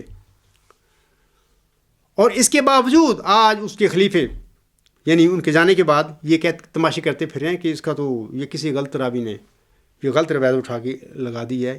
آپ سوچیں ان کے متعلق سوچیں کہ یہ کیا لوگ تھے. کیا حضرت مرزا صاحب علیہ السلام کے یہ پیروکار تھے؟ کیا حضرت بانی جماعت علیہ السلام کی تعلیم سے بھی ان کا کوئی تعلق ہے؟ اگر ہوتا تو یہ ایسے کام نہ کرتے. اب میں آخر میں 13واں جو اقتباس ہے ان کا جو اس خطبے میں دیا وہ مبارک سناتا ہوں. فرماتے ہیں لیکن حضرت مسیح موعود علیہ الصلوۃ والسلام نے ہمیں بتایا ہے کہ یہ جس آیت کی تفسیر ہے وہ آیت استخلاف ہے. حالانکہ حضور سامنے میں نے 6 جولائی کے خطبے میں فرمایا ہے کہ اولین طور پر آیت نمبر 10 سورۃ الحجر کو اس کو قرار دیا ہے اس حدیث کی حدیث مجدد کی بنیاد. لیکن انہوں نے آیت استخلاف کا بھی اس ضمن میں ان کانٹیکسٹ میں ذکر کیا ہے، لیکن اس کو تفسیر قرار دیا ہے حضور سامنے. آیت نمبر 10 کی یعنی سورۃ الحجر کی آیت نمبر 10 انا نحن نزلنا الذکر و انا لہ لحافظون کی تفسیر آیت استخلاف کو قرار دیا ہے. آگے وہ کہتے ہیں جس کی ابھی قاری صاحب نے تلاوت کی ہے. اللہ تعالیٰ فرماتا ہے وعد اللہ الذین آمنوا منکم وعملوا الصالحات لا یستخلفنہم فی الارض کما استخلف الذین من قبلہم ولا یمکنن لہم دینہم الذی ارتضی لہم ولا یبدلنہم من بعد خوفہم امنا یعبدوننی لا یشرکون بی شیئا ومن کفر بعد ذلک فاولئک هم الفاسقون. سورۃ النور آیت نمبر 56. اس آیت یہ میں ان کے الفاظ پڑھ رہا ہوں. اس آیت کریمہ کو استخلاف کہتے ہیں. حضرت مسیح موعود علیہ السلام نے اپنی تقریروں اور تحریروں میں اس آیت کی تفسیر کرتے ہوئے خلیفہ اور مجدد کا لفظ اکٹھا استعمال کیا ہے. ٹھیک ہے، فرمایا انہوں نے ہمیں بتانے کے لیے کہ جہاں ہم مجدد بولتے ہیں وہاں سے مراد خلیفہ ہوتا ہے. چونکہ وہ خلیفہ ہے نا، استخلاف کے مطابق یہ خود خلیفہ بنے ہوئے تھے کہ جی ہم لوگوں کے دماغ گھیر کے وہ ادھر لا رہے ہیں کہ جہاں ہم مجدد بولتے ہیں یہ حضور صاحب کی طرف منسوب کر رہے ہیں بات، وہاں سے مراد خلیفہ ہوتا ہے. کیونکہ اگر یہ حدیث قرآن کریم کے مفہوم سے مطابقت نہیں رکھتی تو ہمیں یہ حدیث چھوڑنی پڑے گی. یہ ان کے الفاظ ہیں. خلیفہ صالح صاحب کے پڑھیں لوگ ان کی تقریر سے، وہ اس عید کو چھوڑنے کے لیے تیار ہیں کیونکہ ان کا جو شیطانی کام شروع کیا تھا ان کے والد نے بشیر الدین محمود نے ایک پیش گوئی مسئلہ موت پر قبضہ کر کے، اور پھر آگے اس نے آگے اولاد کو دے دیے ٹپس دے دیے کہ اب آپ اپنا کام کرنا. اور اس کے لیے کیونکہ اگر یہ اس حدیث کو چھوڑیں گے تو اس طرح پھر وہ جھوٹا دعویٰ بھی کسی حد تک قائم کرنے میں کامیاب ہو سکتے ہیں اور اس جھوٹ کو دوام دینے کے لیے بھی ہو سکتے ہیں. لیکن اگر یہ حدیث سچی ہے اور یقیناً سچی ہے تو یہ ان کا نہ جھوٹا دعویٰ رہ سکتا ہے اور نہ یہ حدیث کو سے انکاری ہو سکتے ہیں. تو میں آپ لوگوں کو بتاتا ہوں کہ وہ جو یہ بتا رہے ہیں نا کہ وہ مجدد حضور نے فرمایا ہے کہ مجدد خلیفہ ہوتا ہے، یعنی جس طرح یعنی مقصد یہ لوگوں کو دماغوں میں ڈال رہے ہیں کہ جیسا ہم خلیفے ہیں. میں لوگوں کو بتاتا ہوں یہ بالکل غلط بات ہے، کیونکہ حضرت حکم و عدل علیہ السلام نے یہ آیت اور لفظ خلیفہ اور مجدد کا اولاً اور اصلاً اطلاق الہامی خلفاء یعنی مجددین اور مرسلوں پر کیا ہے. یاد رکھیں یہ بات، حضرت مرزا صلی اللہ علیہ وسلم کی لٹریچر میں یہ بات موجود ہے. انہوں نے اولاً اس ایت استخلاف کا بھی اطلاق جو ہے مجددین پر اور مرسلین پر کیا ہے، یعنی موسوی جو سلسلے میں آئے تھے مرسل تھے، یا امت محمدیہ میں عاصم کے بعد جو آ رہے ہیں مجددین، ان پر انہوں نے اس ایت استخلاف کا اطلاق کیا ہے. ہاں، اور غالباً صرف 2 جگہ پر اس ایت استخلاف کے حوالے سے انہوں نے حضرت ابو بکر صدیق رضی اللہ تعالیٰ عنہ کا بھی ذکر کیا ہے. یہ بالکل 2 دفعہ، ایک الوصیت میں، ایک اور جگہ پر. اور یہ جناب کہہ رہے ہیں کہ جو ہم خلیفے ہیں اس ایت کا ہے ہی ہمارے متعلق ہی ذکر ہے، اور حضور صاحب کا نام لے رہے ہیں، ان کو بھی وہ ہمارے تعلق کہا ہے. اگر انہوں نے ساری زندگی سارے لٹریچر میں 1-2 دفعہ اس ایت کے حوالے سے حضرت ابو بکر صدیق رضی اللہ تعالیٰ عنہ کا بھی ذکر کر دیا ہو، اور اس کے مقابلے میں ہزاروں جگہ اس ایت کا حوالہ امت محمدیہ کی مجددین اور امت موسویہ کے نبیوں اور رسول کے متعلق انہوں نے یہ حوالہ پڑھا ہو اس ایت استخلاف کا، تو کیا وہ 2 جگہ 2 دفعہ ابو بکر صدیق رضی اللہ عنہ کے حوالہ کو ذکر کیا ہو بھاری ہے، یا کہ ہزاروں جگہ پر جن لوگوں کے متعلق انہوں نے اس ایت استخلاف کو استعمال فرمایا، کیا وہ یہ بہت درست ہے یا اس میں زیادہ وزن ہے؟ وہ ہزاروں کو چھوڑ کر جو 2 جگہ حضور سامنے الوصیت میں، ایک اور جگہ پر حضرت ابو بکر صدیق رضی اللہ تعالیٰ عنہ کے حوالے سے بھی اس ایت کا ذکر کر دیا، اس کو پکڑ کے بیٹھ گئے ہیں. میں آپ لوگوں کو بتاتا ہوں یہاں پر حضور صاحب کی جس کے متعلق یہ باتیں کر رہے ہیں بانی جماعت الاسلام کے متعلق، اس کی تحریروں کے الٹ اور بالکل خلاف یہ باتیں کرتے چلے جا رہے ہیں. میں یہاں پر ان کے 1-2 مجددین کے متعلق کیا ہوتے ہیں، ان کی روح کیا ہوتی ہے، وہ کیا لوگ ہوتے ہیں، میں آپ کو 2 حوالے پڑھ کر سناتا ہوں. حضور فرماتے ہیں خلیفہ کے معنی جانشین کے ہیں جو تجدید دین کرے.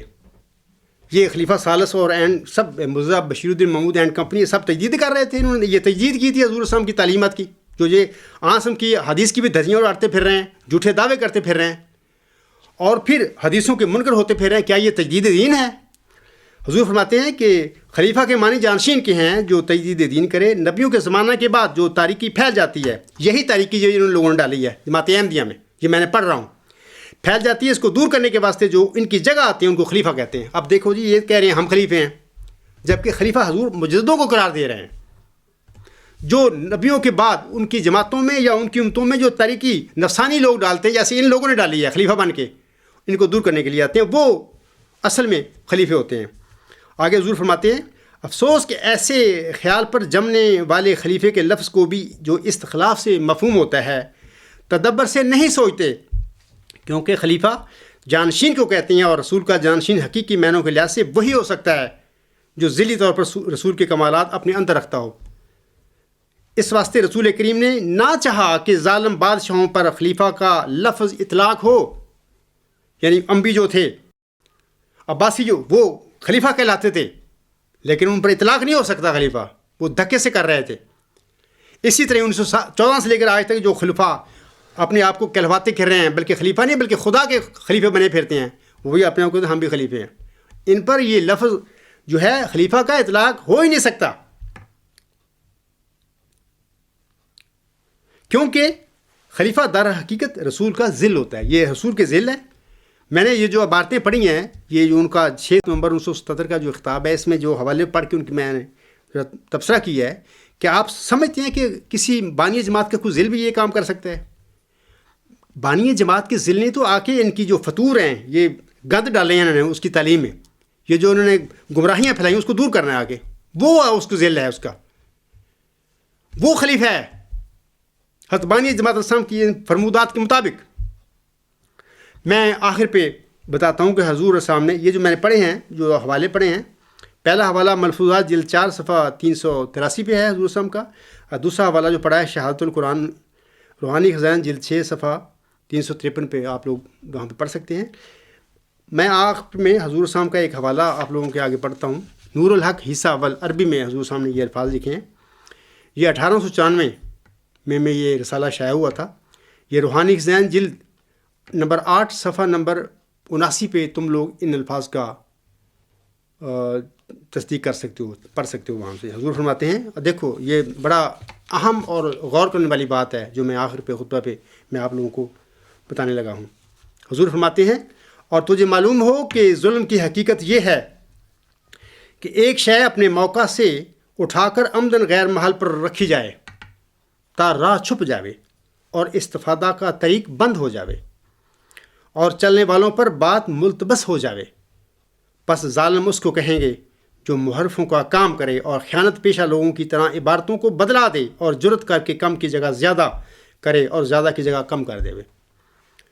کیا کیفیت کے روح سے اور کیا کمیت کے روح سے، اور محض ظلم اور جھوٹ کی راہ سے کلموں کو ایک معنی سے دوسرے معنوں کی طرف لے جاوے، حالانکہ اس کے فعل کے لیے کوئی کرینہ مددگار نہ ہو، اور پھر اس بنا پر دھوکہ دینے والوں کی طرح لوگوں کو اپنی مفتریات کی طرف بلانا شروع کرے، اور دجالیت کے معنی بجز اس کے کچھ نہیں ہیں۔ پس جو شخص فکر کر سکتا ہے اس میں فکر کرے۔ یہ جو میں نے آج خلیفہ ثالث صاحب کے جو اقتباس خطاب تھا، انہوں نے خدام الاحمدیہ کے اختتامی سیشن سے دیا تھا، یہ جو اس پر میں نے باتیں کی ہیں ان کے الفاظ کے مطابق، ان کے الفاظ پر پڑھ کے آپ سوچ رہے ہیں کہ کیا یہ حضور صاحب نے جو فرمایا ہے یہ سارے کام لوگ نہیں کر رہے تھے؟ آج تک کر رہے ہیں، یہ موجودہ بھی کر رہا ہے یہ کام۔ اس کا معاملہ اس کے بعد خلیفہ ناصر کے بعد اگلا خلیفہ آئے گا، اس کے بعد پھر اس کا ذکر آئے گا، میں بتاؤں گا، لوگوں کو بتاؤں گا کہ یہ کیا کر رہے ہیں، آج بھی کر رہے ہیں یہ لوگ۔ اب سوال یہ ہے کہ حضور صاحب یہ جو کہہ رہے ہیں، فرما رہے ہیں، اور پھر اس بنا پر دھوکہ دینے والوں کی طرح لوگوں کو اپنی مفتریات کی طرف بلانا شروع کرے، اور دجالیت کے معنی اس کے کچھ بھی نہیں، اس کے سوا اس کے، اور دجالیت کے معنی بجوز اس کے کچھ نہیں ہے۔ کیا یہ دجالی کام نہیں کر رہے؟ اب تم خود فیصلہ کرو کہ یہ جو لوگ حضور صاحب کے بنے پھرتے ہیں خلیفے، صرف خلیفے نہیں کہتے، خدا کے بنائے ہوئے خلیفے بنے کرتے ہیں، کیا یہ 1914 سے لے آ کر آپ تک یہ لوگ انہیں دجالی کام نہیں کر رہے؟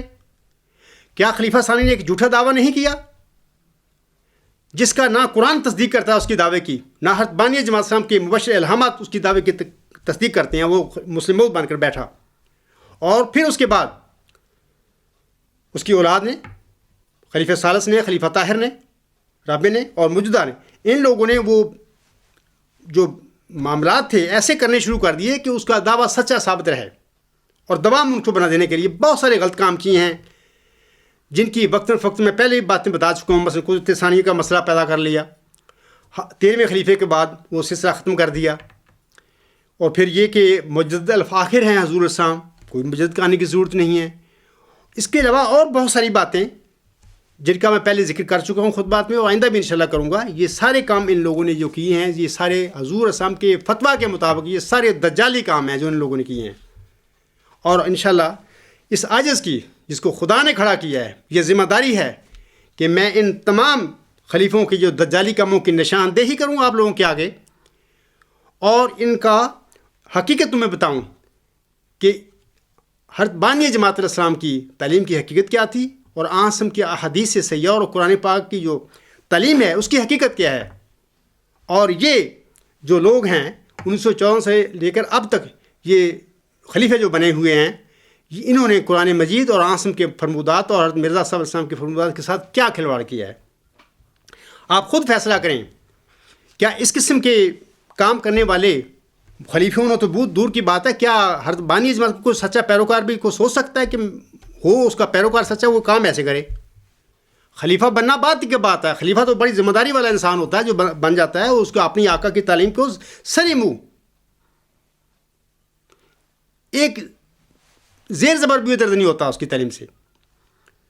اچھا، دوسری بات یہ ہے کہ یہ تو باغی لوگ ہیں، حضرت بانی جماعت اسلام کی تعلیم سے، قرآن کریم کی تعلیم سے اور آسم کی احادیث سیاح سے یہ لوگ بغاوت کرنے والے لوگ ہیں،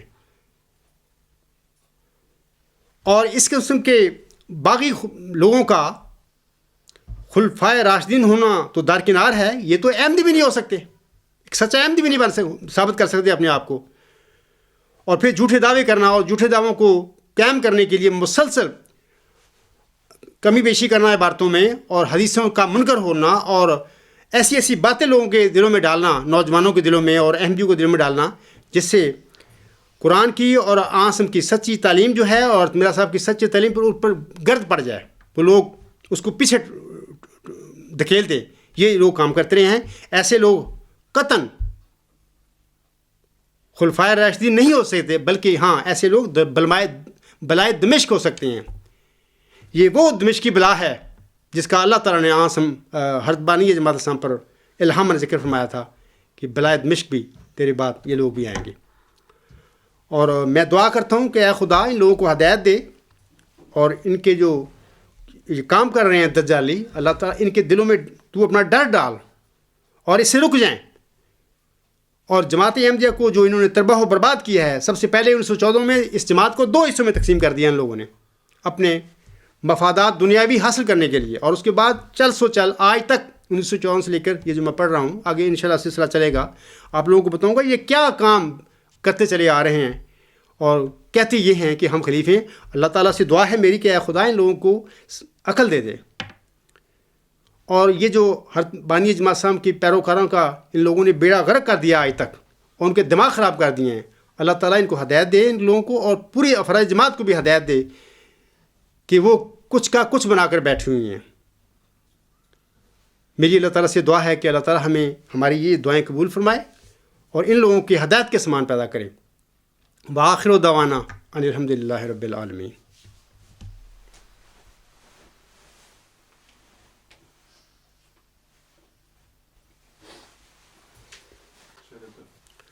الحمد للہ نحمدہ ونستعینہ ونستغفرہ ونؤمن بہ ونتوکل علیہ ونعوذ باللہ من شرور انفسنا ومن سیئات اعمالنا.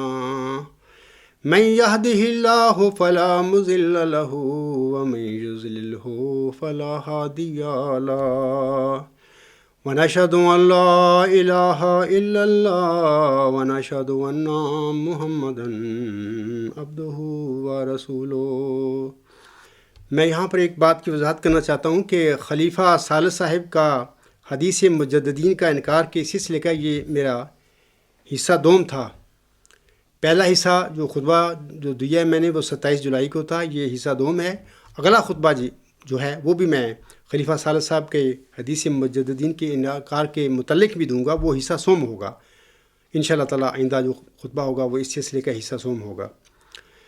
عباد اللہ رحمکم اللہ، ان اللہ یامر بالعدل والإحسان وإیتاء ذی القربى وینہی عن الفحشاء والمنکر والبغی یعظکم لعلکم تذکرون. اذکروا اللہ یذکرکم وادعوہ یستجب لکم ولذکر اللہ اکبر.